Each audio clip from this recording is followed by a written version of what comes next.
자, 세 번째 시간이고요. 자, 이번 시간은 여러분 교재 41페이지 오시면 됩니다. 41페이지 보시면은 광역도시계획을 진도 준비를 하시면 됩니다. 잠깐 보실까요? 자, 우리는 지금 국토의 계획 및 이용에 관한 법률, 이용에 관한 법률 약칭해서 이제 국토계획법이다라고 하게 되잖아요. 자, 국토계획법상 각종 행정계획에 관한 법. 자, 국토계획 체계를 공부하고 있고요. 제일 위에 이제 광역도시계획이 있습니다. 광역도시계획. 물론 이제 광역도시계획 위에 국가계획이 있죠. 국가계획. 이 국가계획은 우리 국토계획법상 시험 범위에 해당되지 않기 때문에 그 개념만 알고 있으면 되죠. 개념만. 중앙정부에서. 예를 들면은 이제 우리 부동산 공급 시간에 중앙정부는 국토교통부 장관 정도로 이해하시면 되죠. 중앙정부에서 법률에 따라서 수립하는 행정계획이 이제 국가계획이고요. 예를 들면 뭐 국가종합계획 같은 거 이런 것이 이제 국가계획에 해당됩니다. 예를 들면은 국가종합계획이 있죠. 국가종합계획, 국가종합계획이죠. 전 국토, 우리나라 국토 전부를 대상으로 국토 이용의 방향과 개발, 목표, 이념 등을 제시하고 있는 최고의 국토계획이 국토종합계획이라고 볼 수 있고요. 궁금하시면은 여러분 그 다음에는 네이버 포털 사이트에서 이렇게 국토종합계획을 검색을 해보면은 금방 알 수 있게 되고요. 시험 범위에 해당되지 않기 때문에 구체적으로 학습하지는 않아요. 그래서 우리나라 국토를 개발하기 위한 행정계획에는 제일 위에 국가계획이 있고요. 그 다음에 이제 국토계획법상 광역도시계획과 도시군계획 이렇게 이제 서열이 내려가는 거죠. 자, 그 다음에 이제 도시군계획에는 도시지역과 군지역의 기본적인 공간구조, 장기적인 발전 방향을 제시하게 될 도시군 기본계획이 있고요. 자, 광역도시계획과 도시군 기본계획에서 장기적인 발전 방향과 목표를 제시하면은 그게 부합될 수 있도록 도시지역과 군지역을 관리하기 위해서 구체적인 정책, 앞 시간까지 공부했잖아요. 그죠? 몇 개죠? 6개. 구체적인 정책, 6개의 정책으로 입안하고 결정할 수 있는 행정계획이 도시군관리계획입니다. 여기까지 공부한 거예요. 그러면은, 자, 국가계획부터 광역도시계획, 그리고 도시군기본계획과 도시군관리계획 관계. 그 관계는 상위계획과 하위계획의 관계예요. 상위계획과 하위계획이라는 거. 상하 수직 관계예요. 그러면은 당연히 국가계획에 부합될 수 있도록, 즉 적합하도록 국가계획에 부합될 수 있도록 광역도시계획과 도시군계획이 수립되어 있는 거잖아요. 그죠? 그리고 도시군계획에는 도시군기본계획과 도시군관리계획이 있잖아요.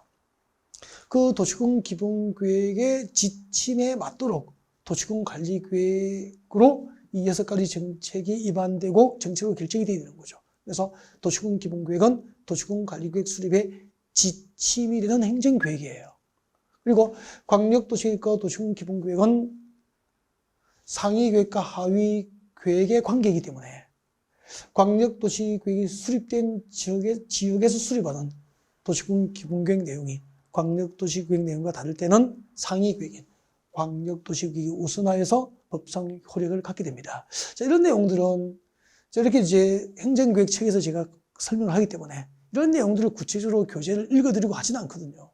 참고로 가끔 이제 출제에 반영은 돼요. 가끔 출제에 반영되니까 자, 이런 내용이 어디에 있느냐면은 제가 직접 수업 시간에 언급을 이렇게 이제 직접 이제 설명하고 하진 않죠. 여러분 교재 38페이지 오세요. 여러분 교재 38페이지 오시면은 각종 행정계획 위계 질서 나와 있어요. 방금 설명드린 내용들이 거기 나와 있다고. 읽어두시면 되고 지금 설명드린 내용이에요. 한번 같이 볼까요? 가로 2번에 보세요. 38페이지 가로 2번에 보면은 광역도시과 도시군 기본계획 관계, 금방 설명드린 내용 그대로예요. 자, 광역도시계획이 수립되어 있는 지역에 대해서 수립하는 도시군 기본계획은 그 광역도시계획에 부합되어야 하고 도시군 기본계획 내용부터 미칠 것이십시오. 끝까지. 도시군 기본계획 내용이 상위계획인 광역도시계획 내용과 다를 때는 상위계획인 광역도시계획 내용이 우선한다. 아셨죠? 형과 아우의 의견이 서로 다를 경우에는 일단은 상위계획인 형의 말이 우선한다. 그렇게 이해도 틀린 얘기는 아니죠. 그게 절대적인 아니지만 네, 그렇다는 얘기입니다. 네, 참고를 하셨으면 좋겠고요. 이런 부분도 출제에 이렇게 뭐 정답을 결정할 정도로 중요한 지문은 아니지만 지문 속에 들어가기 때문에 네, 38번은 지나갈 때 읽고 지나가시면 되고요. 간단히 지금 설명을 드린 겁니다. 그 다음에 여러분, 이제 국가교육은 이 법, 국토교육법상 행정교육이 아니기 때문에 네, 직접 시험에 그 구체적인 내용이 나오진 않아요. 용어 정도만 이제 기억하시면 되고, 그 다음에 이제 광역도시교육인데, 광역도시교육은 그동안에 한 5년 정도 꾸준히 출제되다가 지난해 시험에 안 나왔죠. 그러면은 이제 2024년도에는 출제될 확률이 뭐 80% 이상이다라고 보셔야 됩니다. 그러면은 광역도시교육을 수립한 단위가 뭐죠? 광역계획권이잖아요. 광역계획권이죠. 그동안에 기출문제를 분석하면은 광역계획권을 누가 지정하지? 너무 여기도 정답 결정해요. 그래서 여러분 교재 41페이지 와요. 오셨습니까? 여러분 교재 41페이지 보시면은 오른쪽 하단에 보세요. 오른쪽 하단에 보면은 26, 27, 28, 29, 32에 꾸준히 출제가 이루어지잖아요. 광역계획권의 지정, 큰 2번 광역계획권의 지정을 발표하시고 여기서 핵심은 뭐죠? 광역계획권의 지정권자예요. 그래서 지정권자 발표하시고 국토교통 장관을 미출 것이고요. 국토교통 장관이 지정하거나 아니면은 책자를 넘겨봅니다. 도지사 미칠 것이고요. 도지사 미칠 것이고요. 그 다음에 이제 고개를 들어주시면 됩니다. 자, 지금부터 광역도시계획 수립 단위가 될 광역계획권을 학습을 좀 해보겠다는 겁니다. 지금부터 우리가 공부하게 될 테마가 뭐죠? 광역계획권이에요. 네, 그러면 광역계획권이 무엇일까? 집중하십시오. 아까 광역이라는 말은 단순히 넓은 지역이 아니고 무슨 뜻이죠? 2개 이상. 2개 이상의 시 또는 군, 2개 이상의 도시나 군 관할구역, 전부나 일부를 광역이라고 그래요.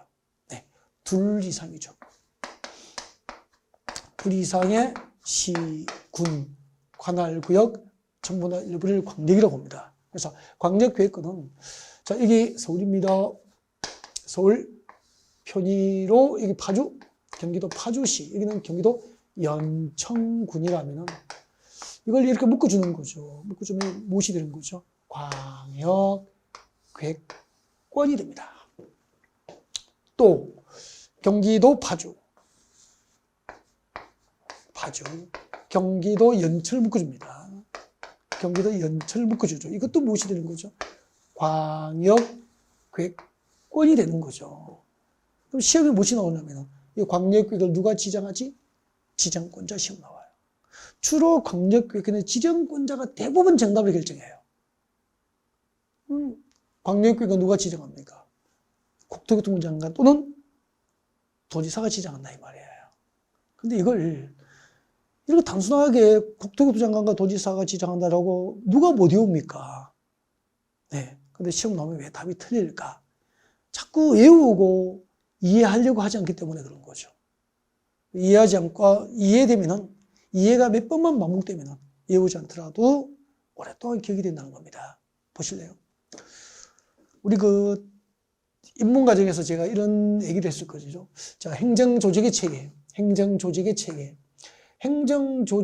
체계를 중앙정부의 행정조직 체계를 복잡하게 공부할 필요가 없어요. 이런 교재도 나와 있지 않죠. 앞쪽에 보면 나와 있거든요.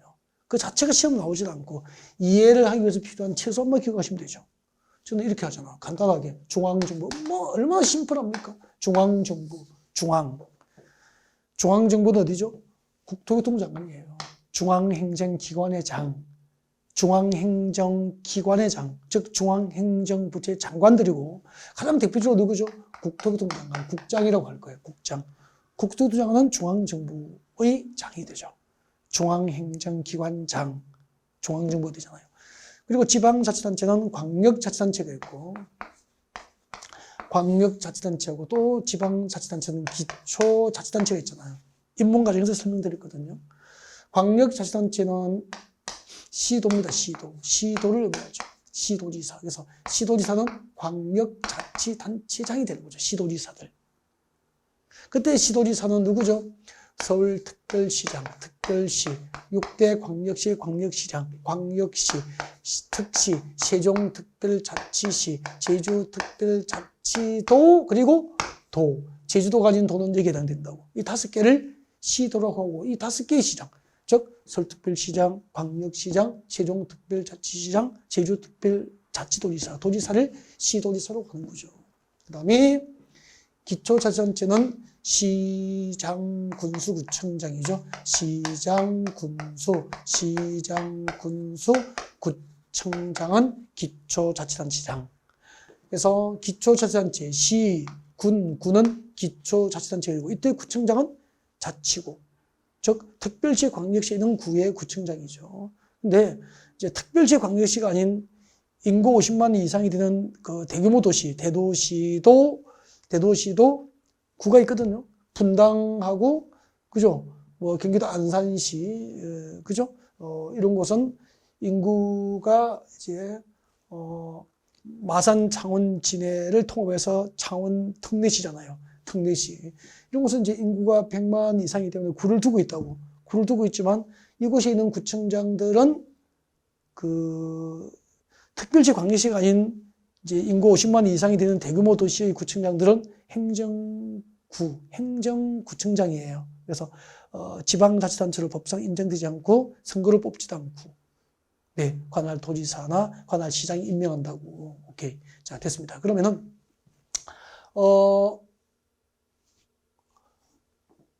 이렇게 행정조직 체계가 이루어져 있다고. 그럼 보십시오. 그 시군을 묶었어. 파주하고 연천군을, 파주시와 연천군을 묶었다고. 그럼 뭐죠? 광역기획권이에요. 그럼 누가 지정할까? 파주시는 여기죠. 연천군은 여기죠. 그죠? 그러면은 파주시, 연천군을 묶어서 광역기획권을 지정하면은 광역기획권이 어느 한쪽에 파주시장이나 연천구서가 마음대로 지정을 못 하잖아요. 관할구역 범위를 다 넘어버리기 때문에. 그래서 파주시하고 연천군이 포함된 광역자치단체는 특별시입니까? 광역시입니까? 도입니까? 경기도 도잖아. 그래서 광역기획권이 도 관할구역에 있는 2개 이상의 도시나 군을 대상으로 할 때는 관할도지사가 광역기획권을 지정하도록 한다고 국회에서 법안을 통과시킨 거예요. 이게 법을 만든 원리입니다. 그 다음에 광역기획권이 서울시하고 인근의 경기도 파주시하고 경기도 연천군을 묶었다고 가정합시다. 연천군을 묶었어요. 이렇게 묶으면은 광역기획권인데 왼쪽은 서울시고 오른쪽은 경기도 파주 연천이잖아요. 그럼 서울시장과 경기도지사 어느 한쪽에서 마음대로 지정을 못 하잖아. 이렇게 광역기획권이 시도 관할구 2개 이상의 시도, 서울시하고 경기도니까 시도잖아. 시도 관할구에 걸친 경우 광역기획권은 누가 지정합니까? 국토교통장관이 지정하는 거예요. 그러면은 와보십시오. 광역기획권은 서울, 파주, 연천을 묶으면은 왼쪽에 서울시, 오른쪽에 경기도에 걸쳤잖아요. 그러니까 광역기획권이 시도 관할구역, 2개 이상의 시도 관할구역에 걸쳐 지정될 때는 국토교통장관이 광역기획권의 지정권자가 되는 거죠. 국토교통장관이 광역기획권의 지정권자가 되는 거예요. 그리고 광역기획권이 같은 도 관할구역이잖아. 파주, 연천이니까. 이때는 누가 지정하는 거죠? 그렇죠. 도지사, 경기도지사가 지정하는 거죠. 그래서 광역기획권은 국토교통장관 또는 도지사가 지정한다. 이렇게 이제 기억을 하셔야 되는 거예요. 이해가 됐죠? 그래서 여러분 교재 41페이지 제일 밑에 봐요. 자, 광역기획권의 지정권자, 국토교통장관 읽어보겠습니다. 광역기획권의 2 이상의 특별시, 광역시, 특별자치시, 도 또는 특별자치도 이 5개를 줄여서 뭐라고 가지고 가로 안에 시도라 그래. 시도 묻힐 거예요. 광역기획권의 2 이상의 시도 관할구역에 걸쳐 있는 경우에는 광역기획을 누가 지정하죠? 국토교통부 장관이 광역기획을 지정한다 이 말이에요. 그 다음에 42페이지 제일 위에 봅니다. 도지사. 줄거죠. 광역기획권이 도의 관할구역에 속하는 경우, 예를 들면은 파주, 연천은 같은 경기도 관할구역에 속하잖아. 이렇게 광역기획권으로 지정된 지 도의 관할구역에 속할 경우에는 관할도지사가 지정합니다. 그래서 광역기획권은 국토교통장관 또는 도지사가 지정한다는 이야기죠. 그 다음에 이제 광역계획권의 지정, 그 42페이지 봅니다. 지정 대상 지역이 나와 있죠. 원칙. 광역계획권은 인접한 2개 이상의 시 또는 군, 관할구역 단위로 이제 지정을 하는 게 원칙인데, 인접한 그 도시나 군, 관할구역 일부, 인접시군 일부를 광역계획권에 포함시킬 때는 세 번째 줄에 밑줄 긋습니다. 세 번째 줄에 구, 군, 가로군을 띄고 구, 군, 읍 또는 면, 관할구역 단위로 인접지역 일부를 광역계획권에 포함시킬 수 있다는 거죠. 네. 자, 그 다음에 지정 절차가 나와 있습니다. 광역계획권의 지정 절차, 광역계획권의 지정 절차 43페이지에 있습니다. 제일 위에. 자, 국토교통부 장관이 광역계획을 지정하거나 변경하려면 밑줄 긋죠. 관계되는 시도지사, 시장수의 의견을 듣고 의견 동그라미. 관계되는 시도지사, 시장 군수의 의견 밑줄 긋고 의견 동그라미. 그리고 줄 긋죠. 국토교통부 장관이니까 국토교통부에 있는 중앙도시위원회 심의 줄 긋습니다. 심의 동그라미. 심의를 거쳐서 광역계획을 지정하거나 변경할 수 있는 거죠. 거기 한번 들어볼까요? 서울, 파주, 연천을 묶어서 국토교통부 장관이 광역계획을 지정할 때는 이 광역계획에 관계되는 시도지사, 시장군수, 즉 서울시장과 경기도지사, 파주시장과 연천군수, 관계되는 시도지사와 시장군수로부터 광역계획권 지정에 대해서 뭐 하라고요? 의견을 듣고, 의견 청취, 의견을 듣고, 국토교통부에는 국토교통중앙정부니까 우리나라 최고의 도시계획 전문가로 중앙도시계획위원회가 있어요. 그래서 중앙도시계획위원회 심의를 거쳐서 국토부 장관이 광역계획을 지정을 하게 된다는 겁니다. 그 다음에 여기 파주 연천을 묶으면은 경기도지사가 지정하잖아. 경기도지사가 광역계획을 지정할 때는 어떻게 하죠? 관계되는 시도지사, 파주시하고 연천에 관계되는 시도지사, 시장군수, 관계되는 시장군수, 파주시장과 연천군수의 역시 의견을 듣고, 그 다음에 경기도에 있는 도시계획위원회가, 경기도는 지방자치단체잖아요. 그래서 경기도에 있는 도시계획위원회, 즉 지방도시계획위원회 심의를 거쳐서 광역계획을 지정한다는 거죠. 자, 광역계획권의 지정권자하고 그리고 광역계획권의 지정 절차에 대해서 설명드린 거죠. 핵심은 광역계획권의 지정권자가 핵심이에요. 자, 이렇게 광역계획이 지정되면은 이 지정된 광역계획권 단위로 장기적인 발전 방향을 제시하기 위한 계획이 광역도시계획이 되는 거죠. 그래서 광역도시계획의 의의 보겠습니다. 이런 교재입니다. 자, 이런 교재 몇 페이지 오시냐면은 41페이지입니다. 41페이지 오시면은 제일 위에 광역도시계획의 의의 개념이 나와 있죠. 읽어볼게요. 자, 광역도시계획이란 지금 밑줄 긋습니다. 광역시가 아니고 광역계획권 동그라미 합니다. 자, 이 지정된 광역계획권 동그라미 하세요. 밑에다가 아니야 광역시라고 적어줍니다. 광역시가 아닙니다. 광역시가 아니고, 자, 지정된 광역계획권의 줄 긋죠. 장기적인 발전 방향, 광역계획권 단위로 장기적인 발전 방향을 제시하는 행정계획을 광역도시계획이라고 한다 이 말입니다. 네, 그때 장기 할 때 장기 동그라미 장기적인 발전 방향 할 때 장기 동그라미. 이때 장기는 옛날에는 20년 단위라고 법으로 정해진 적이 있었어요. 그 규정이 삭제가 되기 때문에 이 장기에 대한 단위 계획 기간이 없다는 게 특징이에요. 그래서 지금은 뭐 10년 단위, 20년 단위 이런 것을 붙이면은 틀린다는 겁니다. 참고하십시오. 그러면은 만약에 광역도시계획이란 지정된 광역계획의 장기적인 발전 방향을 제시하는 계획으로 20년을 단위로 수립한다면 틀리게 돼요. 아셨죠? 네. 단위 계획 기간에 대한 명시적 규정이 없다는 게 특징입니다. 이 정도 하시면 되죠. 그리고 밑에 보면은 이제 광역도시계획의 행정계획으로서의 법적 성질이 나와 있잖아요. 잠깐만 설명할게요. 중요하지 않아요. 중요하지 않은데 이제 시험에 나오지는 직접 않지만 가끔 이제 나오니까 이제 궁금하지 않도록 설명드리는 겁니다. 그래서 이걸 막 필기해놓고 외울 필요는 없어요. 그냥 듣고 잊어버리면 돼요. 한번 봐요. 여러분, 행정계획은 두 가지가 있어. 행정계획은 그 일반 국민에 대한 법적 구속력이 있는지 없는지, 국민에 대한 법적 구속 여부에 따라서 행정계획은 구속적 행정계획이 있고요. 구속적 행정계획, 구속적 계획하고 그 다음에 이제 비구속적 행정계획으로 구분합니다. 비구속이죠. 비구속적 계획, 구속적 계획과 구속적 행정계획으로 구분하거든요. 자, 구속적 행정계획. 어떤 행정계획이 구속적이다는 의미는 그 행정계획이 관계되는 행정기관을 법적으로 구속할 수 있으면 물론이고 일반 국민을 법적으로 구속할 수 있는 행정계획을 구속적 행정계획이라고 불러요.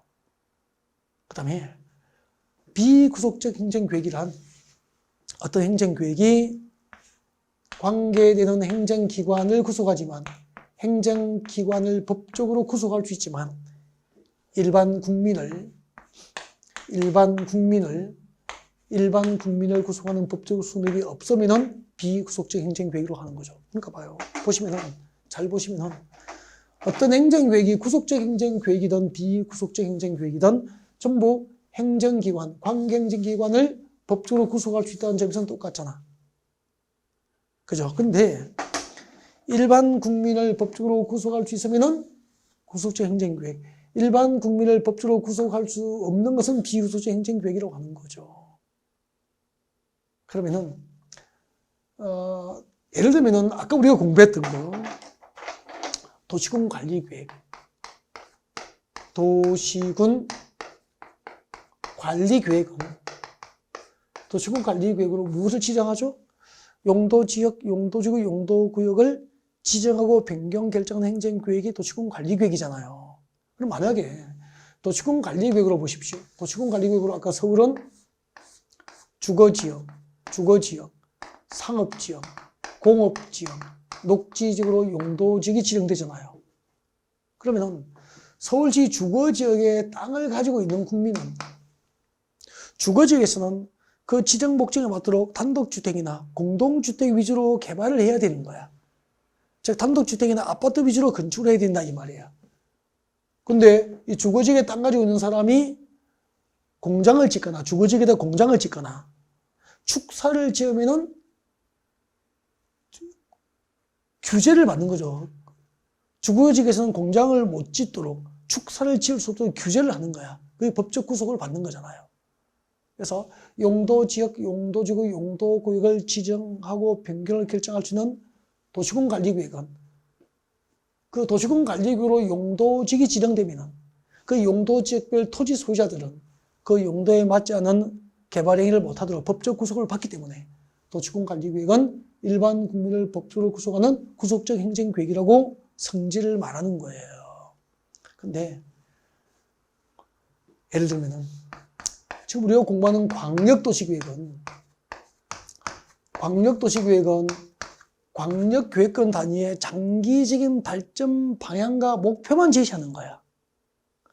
그리고 도시군 기본계획은 도시지역과 군지역의 장기적인 발전 방향만 제시하는 거예요. 그러면 광역도시계획과 도시군 기본계획 모두 광역계획권 단위로 아니면 도시나 군 단위로 장기적인 발전 방향만 제시하기 때문에 추상적이잖아요.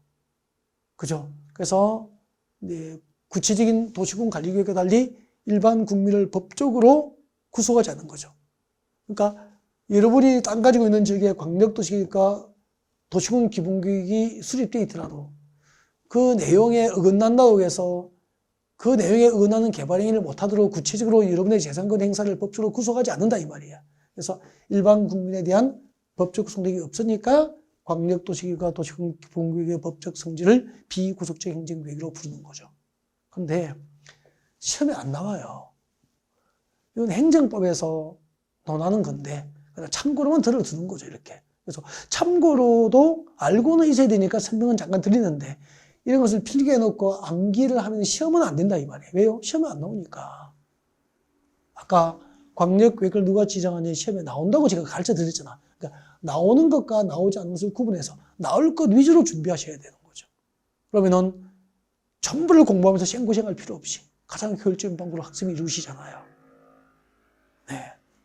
자, 지금 우리는 광역도시계획 수립 대상인 광역계획원의 지정권자, 그리고 광역계획원의 지정 절차 등에 대해서 학습을 했고요.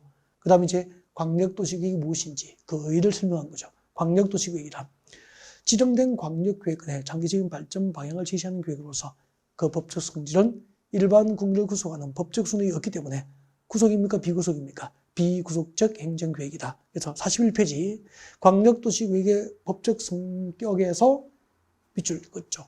비구속적 계획을 밑줄 긋으시면 되는 거죠. 이러지는 마십시오. 그리고 책장 넘겨서 이제 여러분 교재 43페이지 오시면 되죠. 43페이지 오시면은 43페이지 큰 3번에 보면은 광역도시계획의 수립에서 1번 광역도시계획 수립권자의 별표를 2개 하셔야 돼요. 왜요? 시험에 나오니까 별표 2개죠. 별표 2개는 이렇게 할 거예요. 이렇게 하시면 되죠. 자, 광역도시계획 수립권자 보니까 26, 27, 28, 29, 31, 32.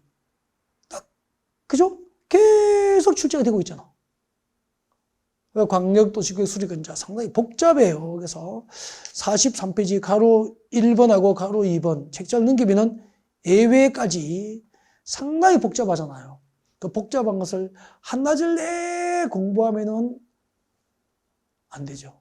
그래서 설명을 들으면은 금방 이해가 돼요. 고개 드시고 같이 연습해 봅시다. 네, 앞에 보시면 됩니다. 이제 이걸 설명 듣고 나면 교재가 읽어지고요. 교재를 읽으면서 그 내용이 가슴에 와닿게 돼요. 가장 좋은 학습 방법 아닙니까? 그죠? 그래서 기본서 위주로 공부를 하셔야 돼요. 결국은 시험을 한번 보신 분은 아실 거예요. 네. 기본서를 보지 않으면은 배우지 않은 느낌이 드는 내용이 무지 많고요. 네. 손을 못 대는 문제가 시험지를 받으면 무지 많고요. 네. 하늘이 노래지는 경험을 하게 될 거예요. 정말이에요. 네. 실수 없는 수험 준비를 위해서는 기본서 위주로 공부를 해라. 자, 그러면 이제 자, 광역도시계획 수립권자 설명 듣고 교재 같이 볼까요? 네. 설명 들어주십시오. 여러분. 서울, 파주, 연천을 묶으면 무엇으로 불러요? 광역계획권. 이렇게 광역계획권이 2개 생긴 시도, 서울시하고 경기도니까 시도잖아. 그죠? 시도 관할 구역에 걸쳐 지정되면 누가 지정하죠? 국토교통부 장관이 광역계획을 지정합니다. 근데 광역도시계획은 누가 수립하냐면 관계되는 시도지사. 여기서 관계되는 시도지사 누구죠? 서울, 파주, 연천의 이 광역계획권에 관계되는 시도지사는 서울시장과 경기도지사잖아. 시도지사가 광역도시계획 내용을 협의합니다. 협의해서 그 내용에 대해서 협의가 성립되면 공동수립합니다. 시도지사 공동수립. 이게 원칙이에요. 그럼 잠깐만. 광역계획권이 2개 이상의 시도 관할구에 걸쳐 지정되면 광역계획권 누가 지정하죠? 국토부 장관. 광역도시계획은 누가 수립하죠? 시도지사 공동수립이다 이 말입니다. 이게 원칙이에요. 아셨죠? 똑같아 원리가 봐요. 파주 연천을 묶으면 뭐죠? 광역계획권이잖아요. 광역계획권 누가 지정하죠? 경기도지사가 지정해. 광역도시계획은 이 광역계획권에 관계되는 시장군수 누구죠? 파주시장과 연천군수잖아. 시장군수가 협의해서 즉 광역도시계획 내용을 협의하고 협의가 성립되면 시장군수가 공동수립하는 거예요. 이해가 됐습니까? 광역계획권이 2개 생의 시도에 걸치면 시도지사가 협의해서 공동수립. 같은 도 관할구역은 관계되는 시장군수가 협의해서 공동수립. 똑같죠, 원리가. 그 다음에 시도지사가 공동수립한 광역도시계획은 누구에게 승인받느냐면 국토교통부 장관에게 승인을 받아야 돼요. 시장군수가 협의해서 공동수립한 광역도시계획 원리가 똑같아. 관할 도지사에게 승인을 받아야 돼. 둘 모두 광역계획권 지정을 한 날로부터 3년 내에 승인 신청해야 됩니다. 3년 내에 승인 신청해야 되는데 3년 내에 승인 신청이 없으면 국토교통장관이 직접 수립해야 돼요. 그 다음에 파주시장과 연천군수가 협의해서 광역도시계획을 공동수립하면 경기도지사 승인을 받아야 되는데 광역계획은 지정하고 3년 내에 승인 신청이 없으면 3년 내에 승인 신청이 없으면 경기도지사가 직접 광역도시계획을 수립할 수 있다 이 말이야. 원리가 똑같잖아. 그 다음에 중앙정부가 법률에 따라서 수립하는 행정계획이 국가계획인데 국가계획과 관련돼요. 중앙정부가 법률에 따라서 수립하는 행정계획, 국가계획과 관련되어 광역도시계획 수립이 필요한 경우에는 중앙정부, 즉 국토부 장관이 직접 수립할 수 있게 되는 거죠. 일단 여기까지 이해가 됐죠? 네. 그래서 여러분 교재 43페이지 봐요.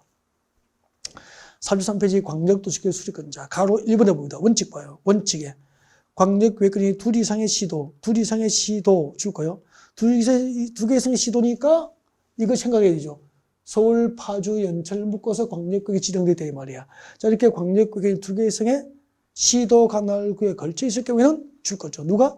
관할 시도지사가 공동 수립, 공동 동그라미 수립 동그라미. 공동으로 광역도시구역을 수립하는 게 원칙인데 광역구역의 시도 관할구에 걸치면은 관할 시도지사가 협의해서 공동 수립하는 게 원칙이다. 내려와요. 예외. 국토교토 장관이 수립하는 경우가 있어. A번 줄 거죠. 국가계획과 관련되어 광역도시계획 수립이 필요한 경우 밑줄 거예요. 쭉 끄십시오.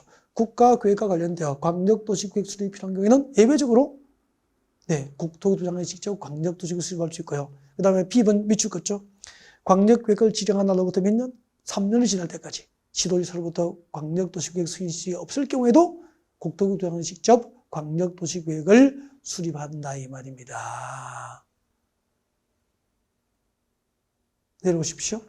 그 다음에 니은번 봐요. 니은번 설명 들어요. 여러분 서울시하고 파주 연천을 묶으면 국토부 장관이 광역계획을 지정하잖아. 광역도시계획은 시도지사와 협의해서 공동 수립하는 게 원칙인데 광역계획은 지정을 한 날로부터 3년이 된 날까지 시도지사로부터 광역도시계획 승인 지정이 없거나 국가계획과 관련되어 광역도시계획 수립이 필요한 경우에는 국토교토 장관이 수립해야 되잖아요. 그죠? 근데 관계된 시도지사, 서울시장과 경기도지사가 하급기관이잖아. 국토교통 장관은 중앙정부의 상급청이잖아. 하급기관, 즉 시도지사가 협의해서 국토교통 장관, 중앙정부의 공동 수립을 요청할 수 있어. 이럴 때는 국토교통 장관과 시도지사가 공동 수립할 수도 있다 이 말이야. 즉 하급청의 요청이 있으면 국토교통 장관은 그 하급청인 시도지사와 공동 수립이 가능하다는 거지. 그럼 여기도 마찬가지라고. 파주시장하고 연천군수가 협의해서 공동 수립하는 게 원칙인데 파주시장과 연천군수 즉 하급청이 협의해서 경기도지사에게 공동 수립을 요청하면 경기도지사와 파주시장 연천군수 즉 시장군수가 공동 수립할 수도 있고 또 요청을 받은 경기도지사가 단독으로 광역도시계획 수립도 가능해요. 예외 보세요. 예외. 니은번 43페이지 가로 양괄호 1번에 동그라미 2번 예외의 니은번 보십시오. 국토교토 장관은 미칠 것이십시오. 다음의 경우 A죠. A와 B의 경우죠. A만 줄 거면 되죠. 시도지사가 요청하는 거죠. 즉 국토부 장관은 시도지사 하급청이 요청할 경우에는 줄 거죠. 관할 시도지사와 공동으로 광역도시계획 수립이 가능하다 이 말이죠. 그 다음 내려옵니다. 도지사가 광역계획을 지정한 경우죠. 자, 광역계획 중에 같은 도 관할구역입니다. 같은 도 관할구역. 파주하고 연천이죠. 같은 도 관할구역에 속할 경우에는 줄 거죠. 관할 시도지사가 협의해서 공동으로 광역도시계획을 수립해야 된다. 이게 원칙이잖아요. 설명했죠. 자, 그 다음에 넘겨요. 예외. 기억번에 관할도지사가 수립하는 경우입니다. 44페이지 설립에 광역계획을 밑줄 쭉 꺼십시오. 광역계획을 지정한 날로부터 3년이 지날 때까지 관할시장수로부터 광역도시계획 승인 신청이 없을 경우에는 예외적으로 관할도지사가 직접 광역도시계획을 수립해야 하고 그 다음에 니은번 내려옵니다. 도지사가 수립할 수 있는 경우죠. 시장군수 즉 하급청이 협의해서 요청하면은 도지사에게 공동 수립을 요청하면은 도지사가 단독 수립할 수도 있고 그 다음에 D극번 내려와요. 하급청의 요청이 있으면 도지사가 수립할 수도 있고 그 다음에 D극번 도지사는 다음의 경우 다음이 A와 B죠. 박산에. 자, A번 줄 것입니다. 시장군수가 요청할 경우에는 관할 시장군수와 공동으로 광역도시계획 수립을 할 수도 있다고. 여기까지 설명을 다 드렸고요. 교재도 체크해드려서 여러분 이렇게 수험 준비는 시험이 조문으로 나와요. 그러니까 설명 듣고 그 현장 사례를 이해하고 이 사례를 이해하면서 조문을 읽어서 교재를 읽어서 그 조문대로 시험이 나온다 이 말이에요. 그죠? 그런데 이 조문이 좀 이제 기니까 이걸 이제 뽑아서 막 이렇게 짧게 만들어서 막 이렇게 이제 만들어서 막 이렇게 강의를 해버리죠. 조문으로 나오니까 책 그대로 나온다니까 시험이. 그 과목은 얼마나 쉬워요. 이거만 반복하면 돼요. 단 이해가 되면은 교재를 빨리 볼 수 있거든요. 나중에 3회독, 4회독 이렇게 하면은 금방금방 볼 수 있다고. 그 다음에 다시 한 번 더 복습해 드릴게요. 여기 한번 보십시오. 여기. 서울시 파주 연철 묶음에는 뭐죠? 광역계획권. 누가 지정하죠? 광역계획권은 국토부 장관이 지정합니다. 근데 광역도시계획은 관계된 시도지사가 협의해서 공동수립하는 게 원칙이라고. 그리고 시도지사가 공동수립한 광역도시계획은 국토부 장관 승인을 받아야 돼. 근데 시도지사가 광역계획권 지정을 한 날로부터 3년 내에 승인 신청이 없을 경우에는 국토부 장관이 직접 수립을 해야 되는 거야.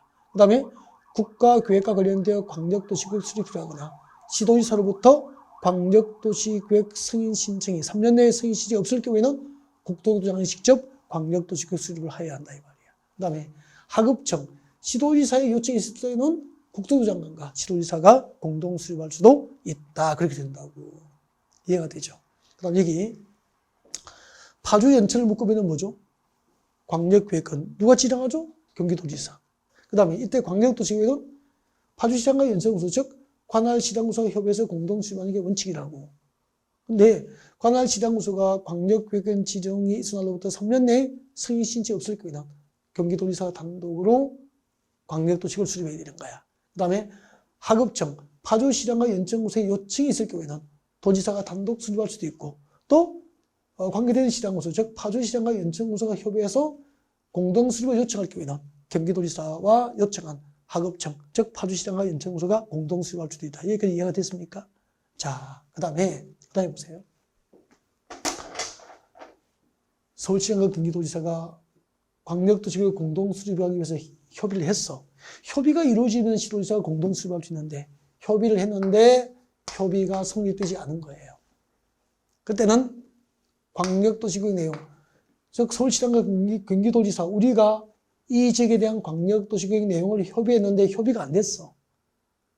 그러니까 우리끼리 협의가 안 되니까 조정해달라고 시도지사가 협의가 이루어지지 않으면 상급청인 국토교통부장에게 조정을 신청할 수 있다고. 그래서 협의가 성립되지 않은 경우에는 조정, 광역도시계획 내용을 조정해달라고. 조정 신청, 조정을 신청할 수 있어. 자, 그때 조정 신청은 단독으로 조정 신청할 수도 있고 공동으로, 단독 또는 공동으로 조정을 신청할 수 있다고. 만약에 단독으로 시도지사가 협의가 광역도시계획 내용에 대해서 협의가 성립되지 않으면 단독 또는 공동으로 국토교통장관에게 조정을 신청할 수 있어. 만약에 단독으로 조정을 신청한 거예요. 단독으로.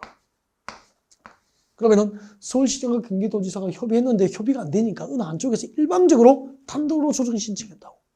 이 경우에는 국토부 장관은 당사자 간에 협의하도록, 즉 서울시장과 경기도지사가 협의하도록 근거할 수 있고요. 국토교통부 장관이 정한 기한 내에 협의가 이루어지지 않게 되면은 국토부 장관이 중앙도시계획위원회에 심의를 쳐서 광역도시계획 내용을 조정할 수 있게 된다고. 44페이지 봅니다. 조정신청. 방금 설명드린 내용입니다. 자, 광역도시계획을 공동 수립하는 시도지사는 그 내용에 관하여 협의가 되지 아니하면은 밑줄 긋죠. 공동이나 단독으로. 줄 긋죠. 손 떼죠. 공동이나 단독으로 시도지사는 누구에게? 국토교통부 장관. 시랑 군수 간의 협의가 이루어지지 않게 되면은 도지사에게 조정을 신청할 수 있고요. 국토부 장관은 중앙도시계획위원회에 심의를 쳐서 조정을 해야 되는 거죠. 그리고 동그라미 3번 내려와요. 자, 광역도시계획을 수립하는 자는 그 국토교통부장의 조정 결과를 광역도시계획 수립에 의무적으로 반영을 해서 수립을 하도록 하게 됩니다. 여기까지가 광역도시계획 수립권자였습니다. 네. 상당히 이제 좀 수립권자가 좀 복잡해 보이지만 이걸 꾸준히 연습하셔서 40문제 중에서 한 문제를 맞추고 들어가야 돼요. 그래서 5회 2024년도 이제 공인중개사 시험에서 1번 문제는 이제 광역계획권이나 광역도시계획에 관한 종합적인 문제가 나올 확률이 매우 높다. 그렇게 예상하면서 연습을 좀 하셨으면 좋겠고요. 네. 그 다음에 이제 광역도시계획 내용이 나와 있습니다. 45페이지죠. 참고하시면 돼요. 광역도시계획을 수립할 때 그 내용에는 동그라미 1번부터 5번에 관한 사항이 이제 포함이 되어야 한다. 암기를 하실 필요는 없습니다. 네. 그 다음에 이럽니다. 수립기준. 자, 3번에서 광역도시계획의 수립기준은 몇일 거예요? 광역도시계획의 수립기준은 네, 45페이지 딱 중간에 있죠. 큰 3번의 수립기준. 그 밑에 광역도시계획의 수립기준은 몇일 거죠? 두 번째 줄에 국토교통부 장관이 정한다. 줄 거면 되죠. 기준, 수립기준 동그라미입니다. 수립기준. 광역도시계획의 수립기준. 여러분. 계속 나올 거다. 기준. 앞으로 기준이 딱 보이면은, 아니, 여러분, 공인중개사 합격 기준은 6개의 과목별 최저 점수가 40점 이상이면서 평균이 60점 이상이면 합격을 하잖아요. 서울은 최저 점수가 40점 이상이면서 전체 평균이 60점 이상이면 합격이에요. 근데 제주도는, 과목별 최저 점수가 40점 이상이고 평균 50점 이상이면 합격할 수 있다. 기준이 다르면 안 되겠죠. 그래서 이 기준은 전국이 공통적이어야 되거든. 그래서 항상 기준은 99%가 중앙정부에서 정합니다. 그럼 우리 공법 시간에 중앙정부는 누구죠? 국토교통부 장관이잖아. 그래서 앞으로 광역도시계획 수립기준, 도시군 기본계획 수립기준, 도시군 관리계획 수립기준, 지구단위계획 수립기준 계속 나올 거예요. 앞으로 수립기준, 기준이 보이면 머릿속에서는 누구죠? 국장, 국토교통부 장관이라고 공식처럼 기억을 해버리죠, 뭐. 네. 가로 안에, 박스 안에는 손대는 거 아니에요. 참고하시면 돼요. 이렇게 기본서로 공부를 하면은 학습 부담이 클 것이다라고 생각하지만 나올 것과 안 나올 것을 구별해 드리기 때문에 나올 것만 하면 진짜 얼마 안 된다고. 그리고 제가 설명을 드리는 이유는 뭐죠? 기본서를 이해하여야 교재를 볼 수 있으니까 설명을 드리는 거고요. 그 다음에 46페이지입니다. 광역도시계획의 수립 절차. 광역도시계획 수립 절차. 자, 광역도시계획 수립 절차 보겠습니다. 광역도시계획 수립 절차는 세 가지입니다. 여러분 책에 동그라미 하십시오. 제일 먼저 기초조사입니다. 기초조사, 책에 동그라미 하십시오. 여러분 교재 46페이지입니다. 46페이지 맨 위에 가로 1번 기초조사 동그라미 하십시오. 두 번째 뭐죠? 공청회 개최. 공청회 개최. 그리고 세 번째 지방자치단체의 의견 청취. 당연한 거 아닙니까? 여러분, 서울, 파주, 연천을 묶으면 광역계획권이잖아. 이 광역계획권의 장기적인 발전 방향을 행정계획으로 정하려면 이 지역의 산업, 인구, 교통, 환경, 주택, 토지용에 관한 사항을 조사하고 측량해야 되겠죠. 이것을 무엇이라고 하죠?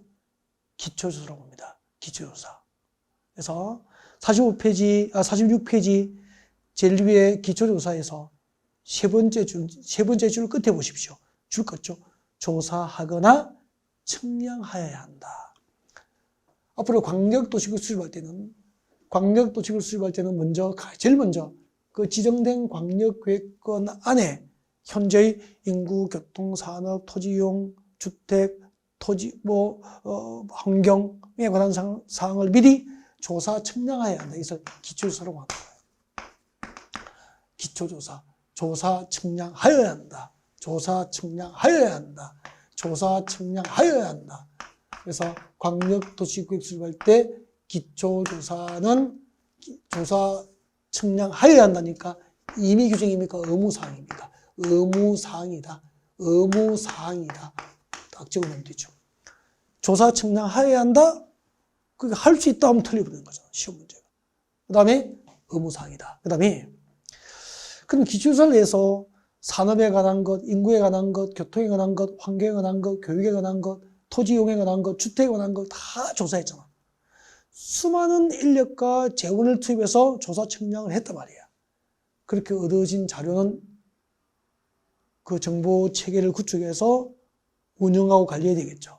그래서 기초조사를 강력도시구역 수립 시 기초조사를 했으면은 기초조사 정보 체계, 기초조사 정보 체계를 구축하고 운영해야 되고요.